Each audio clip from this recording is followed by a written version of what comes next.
जय हिंद, जय भारत। मैं हूं रीना सुधार और स्वागत है आप सभी का सैनिक न्यूज विद रीना में। आज के इस वीडियो की शुरुआत करते हुए सबसे पहले वो टॉपिक देख लेते हैं जिसकी जानकारी लेकर आज के इस वीडियो में आई हूं। देखिए, मार्च महीने की पेंशन से पहले हमारे पेंशनर्स के खाते में आया 30,942 रुपए का एरियर। ये और इसके साथ साथ कितने कितने समय में कब कब कितना एरियर इनको क्रेडिट हुआ है, इसकी सारी जानकारी इनको मिली सीपी ग्राम की मदद से। हवलदार रैंक से रिटायर ये ऐसे पेंशनर्स हैं जो 31 जनवरी 2008 को रिटायर हुए थे, लेकिन उनको OROP 2 और OROP 3 का एरियर नहीं मिला था। चलिए, आज के इस वीडियो में इसी से जुड़ी हुई जानकारी शेयर करूंगी। इसके साथ साथ हम बात करेंगे डीए का ऐलान कब होगा। अभी तक केंद्र सरकार ने बढ़े हुए डीए की घोषणा नहीं की है, तो इसके बारे में आज के इस वीडियो में बात करेंगे। द हिंदुस्तान टाइम का एक आर्टिकल जो है जिसमें इसके बारे में क्या कहा गया है वो भी देखेंगे। ये और इसके साथ साथ देखिए, 8 CPC पे मिले 8 CPC के तहत हमें मिली एक नई डेडलाइन हमारे कर्मचारियों और पेंशनर्स के लिए। इससे जुड़ी हुई जानकारी भी आज के इस वीडियो में शेयर होने वाली है। और हमेशा की तरह एक दो कमेंट्स भी मैंने आज के इस वीडियो में शामिल किए हैं, जिनके माध्यम से हमारे पेंशनर और फैमिली पेंशनर्स ने अपनी पेंशन संबंधी समस्याओं को शेयर किया है। तो चलिए, इसी जानकारी के लिए आज के इस वीडियो में आगे बढ़ते हुए आप सभी से निवेदन है कि वीडियो में अंत तक बने रहिएगा। इस चैनल के माध्यम से दी गई जानकारी अगर आप सभी लोगों के लिए यूजफुल रह रही है तो लाइक और शेयर कर दीजिएगा। इस वीडियो को हाइप जरूर करिएगा ताकि यूट्यूब इस वीडियो को अन्य कर्मचारी पेंशनर्स तक पहुंचाए। आप चाहें तो चैनल को ज्वाइन कर सकते हैं, लेकिन सब्सक्राइब करना ये बेहद ही जरूरी है, तो सब्सक्राइब कर दीजिए। नोटिफिकेशन ऑन रखिए ताकि हर एक वीडियो की अपडेट आप लोगों तक पहुंचती रहे। तो चलिए, इसी के साथ आज के इस वीडियो की शुरुआत इस गुड न्यूज के साथ करूंगी। देखिए, हमारे हवलदार रैंक से रिटायर एक पेंशनर्स के खातों में आया 30,942 रुपए का एरियर, वो भी मार्च महीने की पेंशन से पहले। ये पेंशनर्स जो है हवलदार रैंक से रिटायर हुए थे, इसके बाद इनको नायब सूबेदार की MSCP भी मिली और 31 जनवरी 2008 को ये रिटायर होकर आए थे। पेंशन में इनकी किसी भी तरीके की गड़बड़ी तो नहीं थी, लेकिन इनको OROP 2 और OROP 3 का जो एरियर है वो नहीं मिला था। बहुत सारे हमारे पेंशनर्स ऐसे हैं या फैमिली पेंशनर्स हैं जिनको अभी भी OROP 2 या OROP 3 के तहत उनकी पेंशन में रिवीजन का लाभ नहीं मिला है। उन सभी के लिए आज के इस वीडियो की जानकारी या जो ये मैं शेयर कर रही हूँ लेटर्स वगैरह, ये बेहद ही जरूरी हो जाते हैं, क्योंकि उनको इसको लेकर कार्रवाई करनी है, तभी ये हक उनको जो है मिलेगा या उनकी पेंशन में रिवीजन होगा। अब देखिए, जब इन पेंशनर्स ने मुझे कॉल किया और बात कही कि मैम सभी की पेंशन में रिवीजन हो रहा है, मुझे OROP 2 के तहत जो है मेरी एरियर में जो पेंशन है उसमें रिवीजन नहीं हुआ है, तो मैंने उनको कहा कि आप आपकी कंप्लेन जो है सीपी ग्राम के थ्रू दर्ज करा दीजिए। तो सीपी ग्राम के वो फोन नंबर जो हमेशा मैं शेयर करती रहती हूँ, उसके माध्यम से हमारे इन पेंशनर्स ने कंप्लेन दर्ज कराई और जल्दी से इसको लेकर कार्रवाई हुई। और देखिए, ये एरियर इनके खातों में आया जो इनकी बेसिक का डिफरेंस था। इसके साथ साथ इनका जो नया PPO था ये भी जनरेट हुआ और जिसकी जानकारी भी सीपी ग्राम के साइड से इनको मिल गई कि देखिए, आपकी पेंशन में रिवीजन वगैरह जो है हमने कर दिया है। यानी अगर आपकी पेंशन में किसी भी तरीके की समस्या है, कोई पुराने सर्कुलर का एरियर वगैरह नहीं मिला है, तो उसको लेकर जब आप सीपी ग्राम के थ्रू कंप्लेन करेंगे तो रिकॉर्ड, PCDA, स्पर्श सभी पर प्रेशर जाएगा आपका काम जल्दी करने का। यही वजह है कि मैं ज्यादा से ज्यादा बात करती हूँ इस बारे में कि हमारे जो पेंशनर्स हैं, फैमिली पेंशनर्स हैं, उनको सीपी ग्राम पर कंप्लेन करनी चाहिए अगर कोई एरियर वगैरह नहीं मिला है तो अभी अगर ऐसे कोई पेंशनर्स हैं, फैमिली पेंशनर्स हैं जिनको इन OROP के तहत उनकी पेंशन में रिवीजन नहीं हुआ है, तो वो हमसे संपर्क कर सकते हैं या सीपी ग्राम के थ्रू कंप्लेन भी दर्ज करा सकते हैं। चलिए, अब वीडियो में आगे बढ़ते हुए बात करते हैं डीए का ऐलान अप्रैल में। द हिंदुस्तान टाइम्स की ये खबर है, चलिए उसको मैं देख लेते हैं। क्या ये लिख रहे हैं कि 8वें वेतन आयोग में डीए का ऐलान अप्रैल में। केंद्रीय कर्मचारियों के लिए ये जानना बेहद ही जरूरी है। देखिए, जनवरी 2026 के लिए महंगाई भत्ता बढ़ोतरी का इंतजार अभी भी जारी है और लाखों केंद्रीय सरकारी कर्मचारी इसकी घोषणा का बेसब्री से इंतजार कर रहे हैं।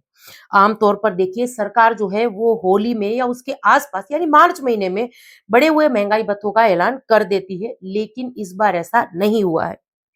तो फिर आगे क्या? 1 जनवरी 2026 से ही इसको लागू माना जाएगा। इसी ट्रेड को देखते हुए माना जा रहा है कि जनवरी 2026 के लिए डीए बढ़ोतरी का ऐलान अब कभी भी हो सकता है। संभव है कि मार्च के आखिर या अप्रैल की शुरुआत में सरकार फैसला ले सकती है। हालांकि जब भी घोषणा होगी बढ़ा हुआ डीए 1 जनवरी 2026 से ही लागू माना जाएगा और कर्मचारियों को एरियर भी मिलेगा, यानी 3 महीनों का एरियर भी मिलेगा। अभी यहाँ इस आर्टिकल में जो खबर है उसके हिसाब से माने तो मार्च एंड या अप्रैल महीने की शुरुआत में जो है बढ़े हुए महंगाई भत्तों की घोषणा केंद्र सरकार कर सकती है। जैसे ही घोषणा हो जाती है 58% से सीधे सीधा 60% जो है हमारा महंगाई भत्ता पहुंच जाएगा। इसी के साथ वीडियो में आगे बढ़ते हुए बात करते हैं 8 सीपीसी के लिए मिली एक नई डेडलाइन, इसके बारे में। देखिए, 8वें वेतन आयोग का बड़ा ऐलान, केंद्रीय कर्मचारियों को मिल गई एक नई डेडलाइन।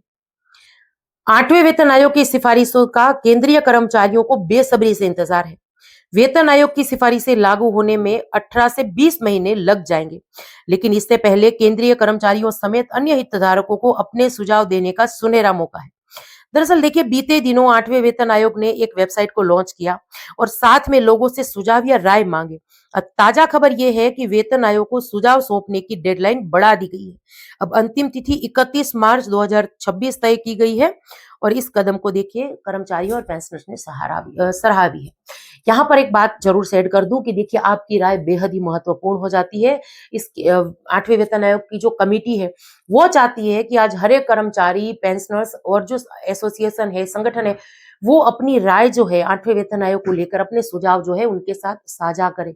इसीलिए ये वेबसाइट वगैरह लॉन्च हुई थी और राय भी मांगी गई थी। कुछ 18 क्वेश्चनर है, सवाल है जिसके जवाब मांगे गए हैं। और इसके साथ अगर बात करूं तो अंतिम तिथि थी जो अपने सुझाव और राय देने की, उसको भी अभी जो है डेडलाइन को बढ़ा दिया है, यानी 31 मार्च 2026 तक आप आपके सुझाव जो है भेज सकते हैं। इसके साथ देखिए, यहां पर एक बात और ऐड कर दूं कि वेतन आयोग ने 2 अलग अलग लिंक जारी किए हैं। एक लिंक सामान्य हितधारकों के लिए है। इसके अलावा जो दूसरा लिंक है मंत्रालयों, विभागों और केंद्र शासित प्रदेशों के अधिकृत या नामित नोडल और सब नोडल अधिकारियों के लिए है। सभी संबंधित व्यक्ति और संस्थाएं माय गवर्नमेंट पोर्टल पर जाकर अपनी प्रतिक्रियाएं जो है दर्ज करा सकती है। और वेतन आयोग मंथन क्या करेगा इसके बारे में भी देखिए इस आर्टिकल में लिखा हुआ है। जानकारी के मुताबिक 8वें वेतन आयोग की सिफारिशों को अधिक व्यवहारिक और कर्मचारी हितैषी बनाने में हितधारकों के सुझाव या राय को अहमियत दी जाएगी। कर्मचारियों के वेतन ढांचे, महंगाई भत्ते, फिटमेंट फैक्टर और पेंशन से जुड़े मुद्दों पर इस बार व्यापक विचार विमर्श की उम्मीद की जा रही है। ऐसे में जिन संगठन या केंद्रीय कर्मचारियों को कुछ सुझाव देने हो तो उनके लिए यह सुनहरा मौका है कि वे 31 मार्च 2026 से पहले अपनी जो आवाज है वो केंद्र सरकार तक जो है पहुंचा सकते हैं।